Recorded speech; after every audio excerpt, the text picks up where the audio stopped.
அறிவோம். இன்னைக்கு எதை பற்றி உணர்த்திருக்காங்க அப்படின்னா, பார்க்காம பார்க்கறது, கேட்காம கேட்கறது, சொல்லாமல் சொல்கிறது, உணராமல் உணர்றது, இல்லாமல் இருக்கிறது. அதாவது இல்லாமல் இருக்கிறதுனா மரணம்ன்ற ஒன்று இல்லாமல் நம்ம இருக்கிறோம், எப்போதும் இருக்கிறோம், அந்த நிலைக்கு எடுத்துகிட்டு போகிறது. இந்த இதை பற்றின விளக்கம் தான் இப்போ வெளிப்படுத்த போகிறது.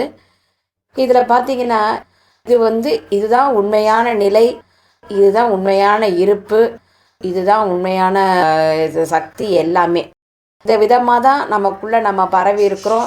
இந்த விதமாக தான் நம்மளுடைய செயல்பாடெல்லாம் இருக்குது.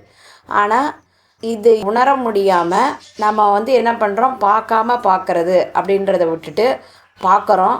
பார்க்கறதுனால நிறைய உருவாக்குறோம், கேட்குறதுனால நிறைய வெளிப்படுத்திக்கிறோம், சொல்கிறதுனால நிறைய குழப்பங்களை ஏற்படுத்திக்கிறோம், உணர்கிறோம். ஆனால் உணர்வில் உணர்ச்சிகளை ஏற்படுத்திக்கிறோம். இருக்கிறோன்ற இருப்பு காணாமல் போயிடுது. இருக்கிறோன்ற இருப்பு எது வரைக்கும், வாழ்க்கை வரைக்கும் இருக்குது. அதுக்கப்புறம் இருப்பை திருப்பியும் தொலைச்சிட்டு மறுபடியும் இருப்புக்காக தேடுறோம். இதை தான் பண்ணிகிட்டு இருக்கோம். இப்போ ரெண்டுத்துக்கும் நடுப்புற என்ன இருந்தது இந்த இடத்துல? இப்போ பார்க்காம பார்க்கறதுக்கும் பார்த்துன்னு இருக்கிறதுக்கும் நடுப்புற என்ன இருக்குன்னா, ஒன்று உண்டு இல்லை இப்படின்றது. சாதாரணமாக இதை கீழே இறங்கி பார்த்தோம் அப்படின்னா, உண்டு இல்லைன்னு ரெண்டுத்துக்குள்ளே நம்ம வாழ்ந்துட்டு இருக்கிறோம். நம்ம இங்கே இருக்கிற இருப்பு புழுக்க நம்மளுடைய தேடுதல், தேவைகள், நமக்கு தேவையான அத்தனையுமே பார்த்திங்கன்னா உண்டு இல்லை, இது ரெண்டுத்துக்கு நடுப்புற தான் நம்ம ஓடின்னு இருக்கிறோம். இந்த பக்கம் உண்டுன்னு ஒரு பக்கம் இருக்குது, ஒரு பக்கம் இல்லைன்றது இருக்குது. இப்போ உண்டுன்னு இருக்கிறது எதுன்னு கேட்டால், உண்டுன்னு இருக்கிறது இப்போதைக்கு நம்மக்கிட்ட உண்டுன்னு இருக்கிறது நம்முடைய நான் என்கிற உணர்வு. நம்ம நான்ற எண்ணத்தில் உண்டுன்னு நினச்சிக்கிறோம். நான் உண்டுன்னா என்ன ஆகுது? அதுக்கு தேவையானதெல்லாம் என்னென்ன வேணும், இப்படி வேணும், அப்படி வேணும், எனக்கு இது வேணும், நான் இதை அடைஞ்சிடணும், நான் இதை செஞ்சிடணும், எனக்கு இதெல்லாம் தேவைன்றதுக்கு நம்ம தேவைன்னு நினச்ச உடனே என்ன ஆகிடுது, அது நம்மக்கிட்ட இல்லைன்னு ஆகிடுது. இந்த குறுகிய அளவில் நானுன்றதை உணர்ந்த உடனே நம்ம என்ன ஆயிடுறோம், இதெல்லாம் இல்லைன்ற ஒரு இதுக்கு தன்னால் ஆட்டோமேட்டிக்காக அங்கே இல்லைன்னு ஆகிடுது. இப்போ நம்ம என்ன பண்ணுறோம், இது இல்லைன்ற ஒன்றை பூர்த்தி பண்ணுறதுக்காகவே இந்த நான் செயல்பட ஆரம்பிச்சிடுது. இந்த நான் செயல்படுறதுக்கு இல்லைன்ற ஒன்றை எப்படி பூர்த்தி பண்ணோம்? எண்ணம், சொல், செயல் இந்த வழியாக என்ன பண்ணுது, ஓடி ஓடி நிறைய தேடி இப்போ நம்ம என்ன நினைக்கிறோம், நான் இருக்கிறேன் அப்படின்னா நான் வளமான ஆரோக்கியமான ஒரு நிலைக்கு இருக்கணுன்றதை நம்ம நினைக்கிறோம். அதுக்காக என்ன பண்ணுறோம், வளத்துக்காக போய் தேடி ஓடி எல்லாம் பண்ணுறோம். ஆனால் அதுக்கு அவ்வளோ ப்ரெஷர் கொடுக்க வேண்டியதே இல்லை. நான் இருக்கிறேன், ஆனால் என்னால் அனைத்தையும் உணர முடியும், என்னால் அனைத்தையும் செயல்படுத்திக்க முடியும், என்னுடைய உணர்வுக்குள்ளே எல்லாமே பூரணமாக இருக்குது. இந்த பூரண உணர்வுக்குள்ளே இருந்து நான் எல்லாத்தையுமே அடைய முடியுன்ற ஒரு நிலையை உள்ளுக்குள்ளே தக்க வச்சுட்டு இருந்தா, இந்த இல்லைன்ற ஒரு வாசகத்துக்கு அங்கே இடமே இல்லை. உங்களுடைய தேவைகளுக்கோ தேடுதலுக்கோ எதுக்குமே இடமே இல்லை. ஏன் இந்த உண்டுன்ற ஒன்று ஏன் நம்ம ஏன் சுருக்கி எடுத்துருந்தோம்? இந்த மாதிரி இருக்கக்கூடிய உணரக்கூடிய இந்த தன்மையை விட்டுட்டு நானுன்றது உண்டுன்னு எப்போ நம்ம ஏற்றுட்டோமோ அப்போ நமக்கு இல்லைன்றத பக்கம் நமக்கு விரிஞ்சு போயிடுது. இதனால என்ன ஆகும், தேடி ஓடி ஓடி சேர்த்து பொருள் சேர்த்து பணம் சேர்த்து என்ன பண்ண போகிறோம், அது சந்தோஷம் அடைகிறோமானா இல்லை. அப்பயும் மறுபடியும் தேடுறோம், இதில் இது இல்லை. அதனாலேயே நிறைய உருவாக்கிக்கிறோம். அந்த தேடுதலுக்கும் தேவைக்கும் நம்ம ஆட்பட்டோமோ அதனாலேயே இல்லை எதுவுமே எனக்கு இன்னும் இல்லை நிறைய இன்னும் தேடி ஓடுறோம். இன்னும் தேடி ஓடி சேர்த்து என்ன பண்ணுறோம், நிம்மதியாக இருக்கிறோமானா இல்லை. வாழ்க்கையோட கடைசி வரைக்கும் இல்லைன்னு சொல்லி தேடி கடைசியில் நம்மளே அங்கே இல்லாமல் போயிட்டோன்னா, அதுக்கப்புறம் நீ இல்லைன்னு சேர்த்து வச்சுது அங்கே என்ன இருந்து, நீ உண்டுன்னு நினச்சதும் அங்கே இல்லைன்னு நினச்சி நீ தேடினதையும் இனிமேல் உன்னால் அடைய முடியாது. ரெண்டுத்துக்கும் இடையில மாட்டிக்கிட்டு தவிக்கிற மாதிரி அப்படியே ஒன்றும் இல்லாமல் அங்கே காணாமல் போயிட்டு மறுபடியும் காணாமல் போயிட்டுன்னா அதோட முடிஞ்சு போச்சானா இல்லை. மறுபடியும் ஏன் இல்லைன்னு சொன்னோம், எதெல்லாம் இல்லைன்னு சொன்னோன்றதுக்காக மறுபடியும் இங்கே உண்டுன்னு உட்காந்து மறுபடியும் காரியங்கள் பண்ண வேண்டியது இருக்குது. இது ஏன் இந்த அவஸ்தை அப்படின்னு பார்த்தா, இப்போ இதெல்லாம் இயக்கிறது எங்கே? இப்போ உண்டுன்னு சொல்கிறது எது, இல்லைன்னு சொல்ல வச்சது எது? என்னுடைய எண்ணம் சொல் செயலால் நான் மாறி எனக்கு இல்லைன்னு நினச்சேன். இப்போ இந்த எண்ணம் சொல் செயல் இல்லாமல் நம்ம இந்த மாதிரி எப்படி நான் இப்போ உண்டுன்றத ஒன்று இருப்பை எப்படி நான் உணர்ந்துக்கிறது, உணர்வுனா என்ன, அந்த உணர்வுக்குள்ளே நான் எப்படி இருத்திக்கிறது அப்படின்னு பார்த்தா, இது எப்படி நம்ம உடம்புக்குள்ளே நம்ம செயல்படும் பொழுது பார்த்திங்கன்னா அதாவது ஒரு கரண்ட் வருது, கரண்ட் வந்ததுன்னா என்ன வருது, ஃப்ரிட்ஜுக்குள்ளே போன உடனே ஒரு குளிர்வான தன்மையை கொடுக்குது. நேரடியாக கரண்ட் வந்து குளிர்வான தன்மையை கொடுக்காது. அது எதுக்குள்ளே போதும் அந்த அதுக்குடைய தன்மையை கொடுக்குது. அந்த மாதிரி நமக்கு உள்ளுக்குள்ளே பார்த்தீங்கன்னா நமக்கு நாடிகள் வழியாக தான் இந்த பிரபஞ்ச சக்தின்னு சொல்லக்கூடிய அந்த கரண்ட், அந்த சக்தி உணர்வு அது வந்து பரவுறது. பிரபஞ்ச சக்தி நமக்குள்ள நாடிகள் வழியாக பரவி அது நாடிகள்லேருந்து நம்ம உடலுக்கு செலுத்தி அந்த உடலுக்குள்ள பார்த்தீங்கன்னா உடலுக்குள்ள நமக்கு ஒவ்வொரு செல்லுலையும் ஒவ்வொரு இதுலேயும் பரவி உடல் முழுக்க பரவி அது வந்து ஒரு இயக்கத்துக்குள்ள போயிட்டு இருக்கு. இப்போ நம்ம மின்சாரத்தை சக்தியை போய் நேரடியாக வந்து தொட முடியாது. என்ன பண்ணலாம், அதோட தன்மைக்கு மாறிக்கலாம். அந்த மாதிரி நம்ம உள்ளுக்குள்ள இந்த உணர்வு அறிவோட தன்மைக்கு நம்ம மாறிட்டோம்னா அந்த சக்தி வந்து அறிவு வந்து வழி நடத்த, அந்த சக்தி வந்து அதுக்கேற்ற சக்தி முழுமையாக இருக்கும்பொழுது அறிவு வழி நடத்த ஆரம்பிச்சிடும்.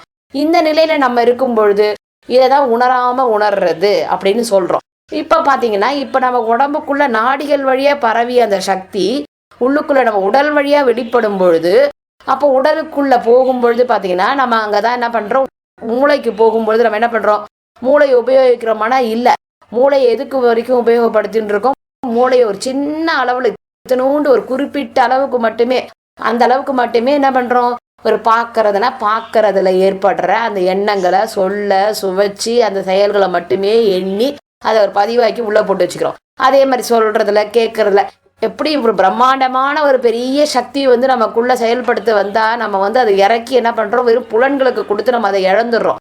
அதோட முழுமையான தன்மையை உணர முடியாம அதோட முழு சக்தியை நம்ம எடுத்துக்காம அதை புலன்கள் வழியா கொடுத்துட்டு நம்ம அதை தொலைக்கிறோம். அதை வந்து இழந்துட்டு இருக்கிறோம், அந்த சக்தியே இழந்துட்டு இருக்கிறோம். ஒரு நிலைக்கு வரைக்கும் தான் அது சக்தி வந்துட்டு இருக்கும், ஒரு நிலைக்கு மேல அந்த சக்தி நிறுத்தப்படும். அதுதான் காலம் வந்து நிறுத்தும் போது என்ன ஆகும், அப்ப நாடிகள்லையும் முழுக்க அது வந்து உணர முடியல, அதை எடுத்துக்க முடியல, உடல் வழியாவும் அது அனுபவங்களை அடைய முடியல. கடைசியில அது காணாம போயிட்டு என்ன ஆகுது, மறுபடியும் ஒண்ணும் இல்லாம அங்க போய் தனியா நின்றுடுது. இந்த மாதிரி உள்ளுக்குள்ளே மூளை வழியா நமக்குள்ள ஒண்ணா பரவுறதெல்லாம் எப்படி இருக்கு, பாக்குறது கேட்கறது சொல்றது செய்யறது இதெல்லாம் தான் நமக்கு ஞாபகத்துல நிக்குது. இப்ப இதையும் முழுக்க உபயோகப்படுத்துறோம்னா இல்ல, இந்த மூளையை முழுக்க உபயோகப்படுத்தி அதாவது அந்த அறிவுன்னு சொல்லக்கூடிய அந்த திறன் உணர்வை முழுக்க உபயோகப்படுத்துறோம்னா இல்ல, அதையும் நம்ம பண்ணாம நம்ம இழந்துட்டு இருக்கிறோம். இப்ப இதை எப்படி மாத்துறது, இந்த ப்ராசஸை எப்படி மாத்துறது அப்படின்னு பார்த்தா இதுக்கு தான் பயிற்சி.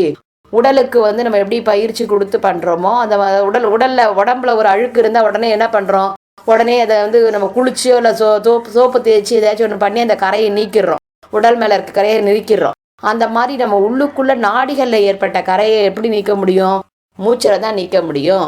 மூச்சு வழியா இந்த சக்தி எங்க இருந்து வருது, பிராண சக்தியா வருது. அதுதான் நமக்கு உள்ளுக்குள்ள வரும்பொழுது உயிர் சக்தியா மாறுது, உயிர் சக்தியே சுவாசமா நமக்கு மாறுது. சுவாசம் வழியே செயல்படக்கூடிய உணர்வுகள் தான் வந்து எல்லாமே. சுவாசம் வந்து எந்த விதமா மாறுது, இயற்கை உணர்வா மாறுது. இயற்கை வந்து பஞ்சபூதங்களா நமக்குள்ள செயல்படுறது, பஞ்சபூதங்களும் தன்னுடைய வேலைகளை அழகா செஞ்சிட்டு இருக்கு. இப்படியே அழகா அந்த ப்ராசஸ் இருக்கு. இதை அழகா பார்த்து ரசிச்சு ஒண்ணு இப்படி இருக்கு, இந்த இதுல பஞ்சபூதங்கள் இயற்கையா இப்படி இருக்கு. அடுத்து வந்து உணர்வு, பிரபஞ்ச சக்தி, பிரபஞ்சத்தோட உணர்வுகள், பிரபஞ்ச சக்தி எப்படி நம்ம நாடிக்குள்ள இருக்கு. நம்ம உணரணும்னா யாருக்கிட்ட போய் கேட்கணும், சாதாரண ஒரு வெளியில இருக்கக்கூடிய ஒரு காவல்காரன்ட்ட கேட்டா சொல்லுவாங்களா, சொல்ல மாட்டாங்க. அப்போ அவங்களுக்கு என்ன தெரியும், அவங்க அங்க காவலாளி. அந்த மாதிரி நம்ம இயற்கை வழியா நம்ம செயல்படுத்தப்பட்டு இருக்கிறோம். அதனால நம்ம என்ன பண்ணணும், அங்க போய் நம்மளுடைய இதெல்லாம் கீழான நம்ம இது உணர்ச்சிகளை வச்சு அங்கேயும் போய் அழுத்தத்தை உண்டு பண்ணி அந்த இதையும் ஒழுங்கா கேட்காம நம்ம பண்றோம். இப்ப என்ன பண்ணலாம், மூச்சை வந்து என்ன பண்றோம், அப்போ மூச்சுல மடைமாற்றம் செய்யும் பொழுது மூச்சு வழியா அந்த சக்தியை நம்ம அதிகரிச்சுக்கும் பொழுது நமக்குள்ள அந்த பிராண சக்தியை அதிகரிச்சு அந்த உணர்வுக்குள்ள நம்ம போயிடும் பொழுது அப்ப பாத்தீங்கன்னா இது எங்க செய்ய முடியும்னா நாடிகள்ல தான் செய்ய முடியும். நாடிகள்ல செய்யறதுக்கு எது ஆதாரமா இருக்கு, இப்போ உடலுக்கும் சரி இந்த உணர்வுக்கும் சரி இந்த நாடிகளுக்கும் சரி எது ஆதாரமா இருக்கு, உணர்வுன்னு சொல்லக்கூடிய ஒரு நிலை.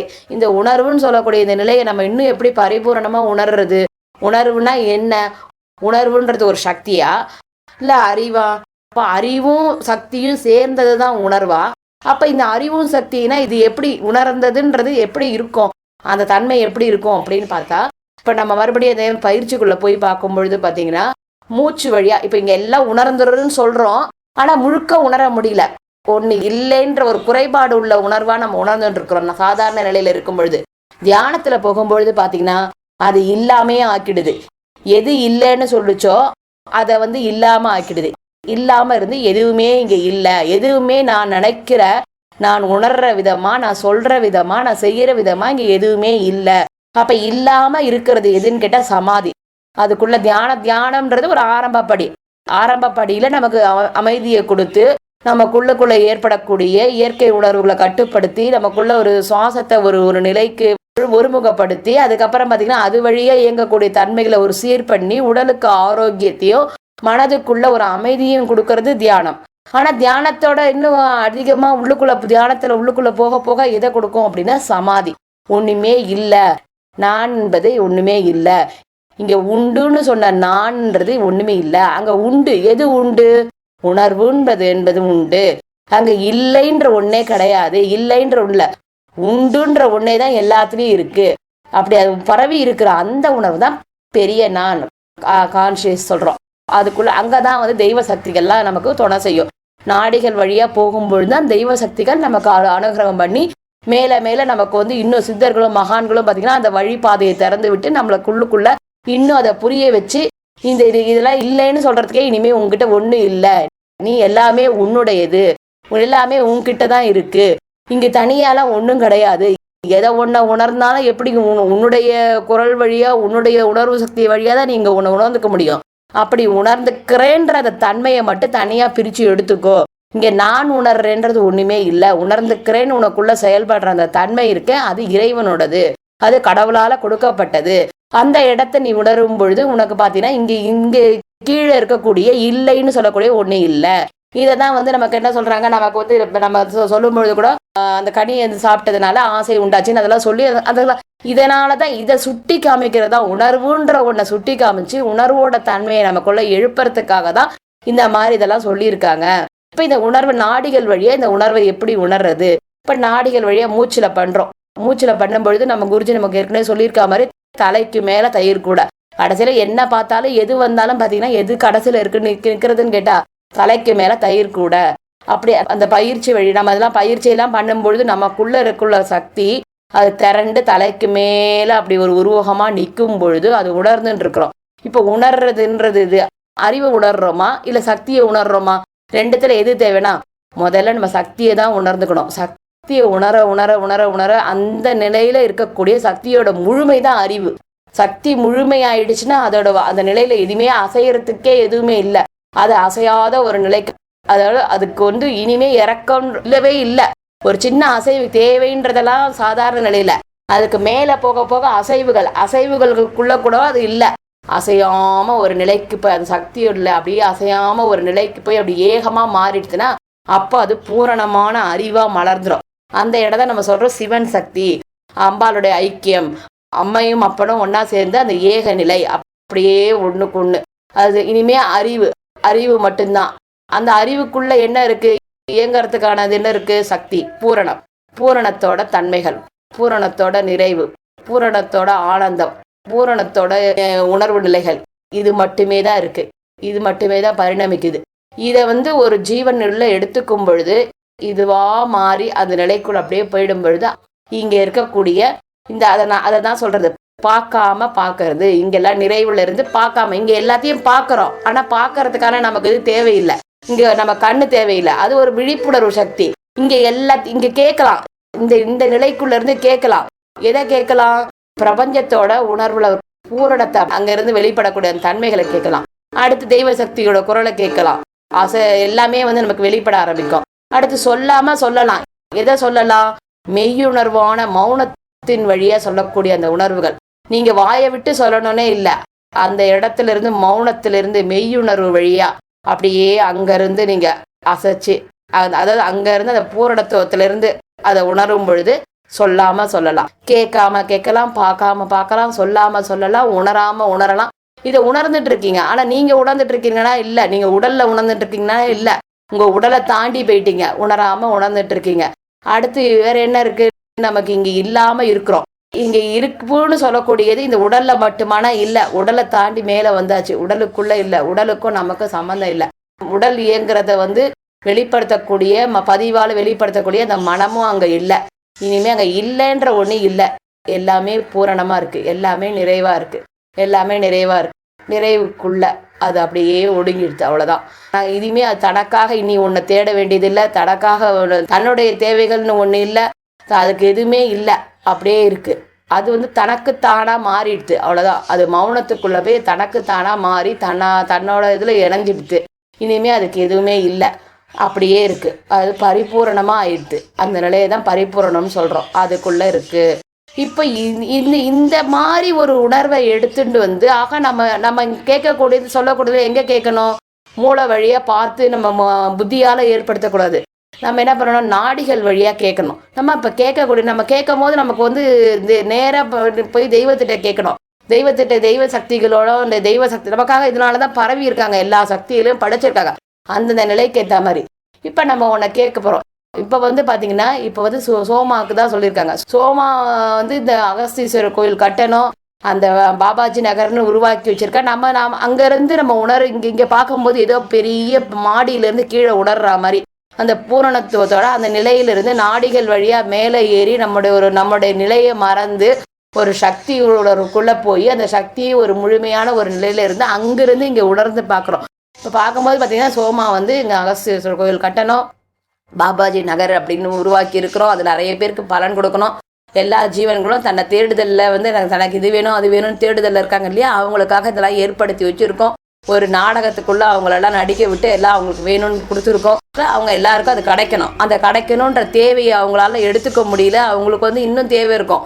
நம்ம அதை இப்போ இருக்கிறத நம்ம வளமாக எப்படி அவங்களுக்கு மாற்றி கொடுக்கணும் அப்படின்னா அந்த இடத்துக்குள்ள அதான் சொல்கிறாங்க.